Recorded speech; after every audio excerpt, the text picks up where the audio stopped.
Sir Jantar Mantar खाली होने के बावजूद भी परमिशन नहीं दिया था, लेकिन आप 3 दिन से रोज बाहर आके बैठे हैं और प्रशासन पे कुछ फर्क पड़ा है? वो कह रहे हैं कि आप अंदर धरना प्रदर्शन करते हैं। मेहरबानी उनकी कि जब तक तो अब तक 1 बजे तक तो बाहर बिठाया, अभी कुंडी खोल रहे हैं।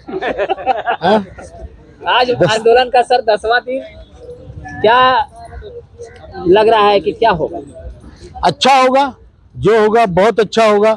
शुभ संकेत मिल रहे हैं? बिल्कुल मिल रहे हैं, शुभ संकेत मिल रहे हैं। मोदी जी की गारंटी है, आदरणीय प्रधानमंत्री जी ने 2 बार हमें वचन दिया है, तो डबल गारंटी हो गई। तो डबल गारंटी हो गई तो काम तो निश्चित होना है। आईबी की प्रशासन की पूरी नजर है आपके पास कि आप बाहर बैठे हैं, इन्हें अंदर ही जाने दो। दोपहर में सरकार की सिंपैथी मिल रही है आपको? सरकार लग रहा है जाग गई है? सरकार तो देखिए, 2 बार प्रधानमंत्री जी ने हमें बुला के आधा घंटा चर्चा करने के बाद वचन दिया है कि आपका प्रॉब्लम जेन्युइन है और आपका निश्चित काम मैं करूंगा, मैं आपका प्रधान सेवक हूं। और ये कहते हुए उनकी आंखों में एक नमी भी थी। तो उन्होंने कहीं ना कहीं हमारा मुद्दा उनको सही लगा है, और मुद्दा सही है। जिनके पैसे उन्हीं के काम नहीं आ रहे बुढ़ापे में, और बुढ़ापे में धक्के खाने पड़ रहे हैं, ठोकर खानी पड़ रही है, ये गलत बात हो रही है उनके साथ। और ये सब देख के प्रधानमंत्री जी ने वचन दिया है, वो अपना वचन जरूर निभाएंगे। आपके सब्र का इम्तिहान तो नहीं ले रहे कहीं प्रधानमंत्री? देखिए, सब्र का इम्तिहान, सबूरी और श्रद्धा, साईं बाबा कहते हैं, वैसे दोनों जरूरी है। हमारी श्रद्धा भी है और हम सबूरी भी रख रहे हैं, और हमारा काम निश्चित होगा। अब जब नहीं होगा तो तब की तब सोचेंगे। कितना दिन हो गया सर आपको धरना करते हुए? देखिए मैडम, हम तो आंदोलन चलाते हुए 8 साल से ज्यादा हो गए हैं। 27 राज्यों में ये संगठन बड़ी है। जहाँ पूरी पॉलिटिकल पार्टीज भी नहीं पहुंची, वहाँ हम पहुंचे हैं, क्योंकि ये दुख दर्द का रिश्ता है, ये बहुत जल्दी फैलता है। सर इसमें कुछ ऐसे लोग भी हैं जिनके घर में जो है बेटा बहू जो है उनको निकाल दिया गया है। बहुत है, बहुत केसेस है। मैं एक शख्स को जानता हूँ कि जो लेडी है वो टेलरिंग का काम करके पैसे कमाती है, जबकि उसका बेटा दुनिया में 5वें नंबर का बेस्ट कार्डियोलॉजिस्ट है। घर में 1 पैसा नहीं देता, मिलने आता है तो इन्हीं की रोटी खा के जाता है। उनको पेंशन है कुछ 1800 रुपया, और टेलरिंग करके कमा रहे हैं और खा रहे हैं बेचारे। ऐसे कई लोग हैं। हमारे मंडप में जो अनशन चल रहा है बुल्ढाना में, 1800 कुछ दिन हो गए, अभी 62-63 दिन, वो उसमें जो आदमी बैठता है, 82 साल की उम्र है, रात को वहीं सोते हैं और वही खाना खाते हैं, एक 10 रुपए में शिव भोजन वाला, या फिर हम लोग कुछ टिफिन विफिन देते हैं। और उनका बेटा 70,000 रुपये पाता है नौकरी में, उसी गांव में रहता है, लेकिन उनको घर में नहीं आने देता।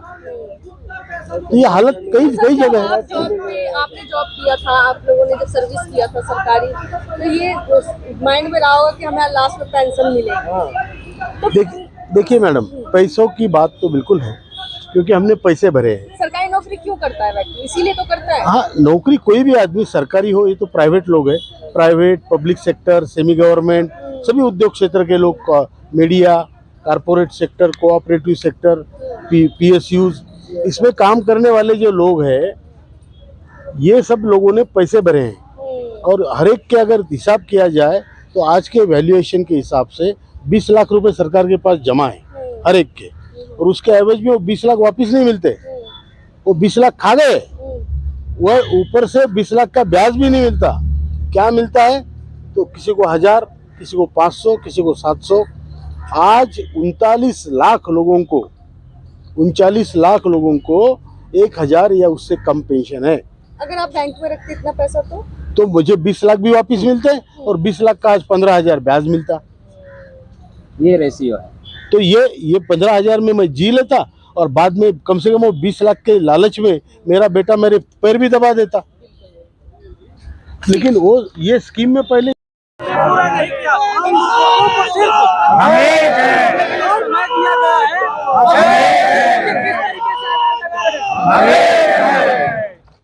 हमारे साथ क्या कहना चाहेंगे? अभी परमिशन दिया गया अंदर आने के लिए। हम सुबह से पूरी घटना रहे हैं, अभी दरवाजा खुला 1 बजे। तो ये तो जानते हैं प्रशासन, बाद में शायद थोड़ी शर्म आई होगी, बूढ़े लोग हैं बाहर बैठे हैं, बदनामी होगी, तो खोल दिया दरवाजा खोला है तो अंदर आ गए। और यहाँ पर फिर अभी हमारी छोटी सी सभा करेंगे और उसके बाद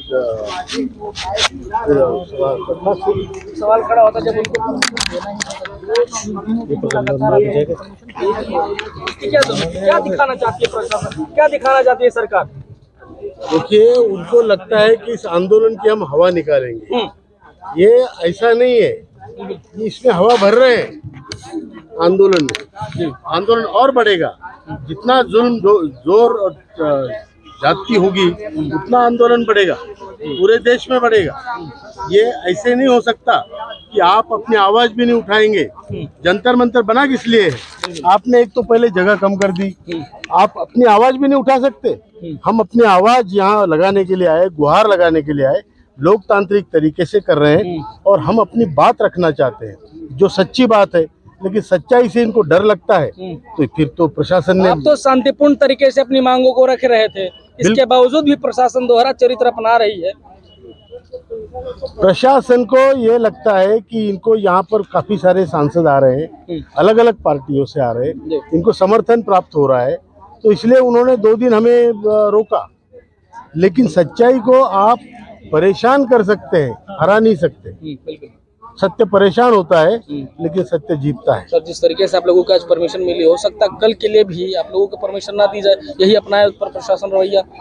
देखो, हमारा तो मानना ये है कि हम जहाँ बैठे वहीं जंतर मंतर। अब बुल्ढाना में जहाँ एनएसी का हेडक्वार्टर्स है, वहाँ पे 1850 दिनों से तकरीबन 5 साल 2 महीने हुए हैं, वहाँ आंदोलन चल रहा है, क्रमिक अनशन चल रहा है। एवरी डे कम से कम 100 लोग वहाँ पे बैठते हैं, कम से कम, और अनशन करते हैं। रात को भी कुछ लोग सोते हैं। और ये सब होने के बावजूद वहाँ से डेली एक निवेदन जाता है, जो प्रधानमंत्री को, डीएम के माध्यम से प्रधानमंत्री को जाता है, इनके श्रम मंत्री जी को जाता है, वित्त मंत्री जी को जाता है, सभी को निवेदन जाता है। तो इसके बावजूद अगर वहाँ पे कोई ध्यान नहीं दे रहा है, तो इसका मतलब ये नहीं कि हम रुकेंगे। हम तो तब तक लड़ेंगे जब तक हमारा हक हमारे हाथ में नहीं होता। सर, आज आपको कितने बजे तक की परमिशन दी गई है? ऐसा तो कुछ मालूम नहीं। अभी अंदर आओ बोले 1 बजे, वैसे तो 1 बजे तक का ही टाइम होता है जंतर मंतर का।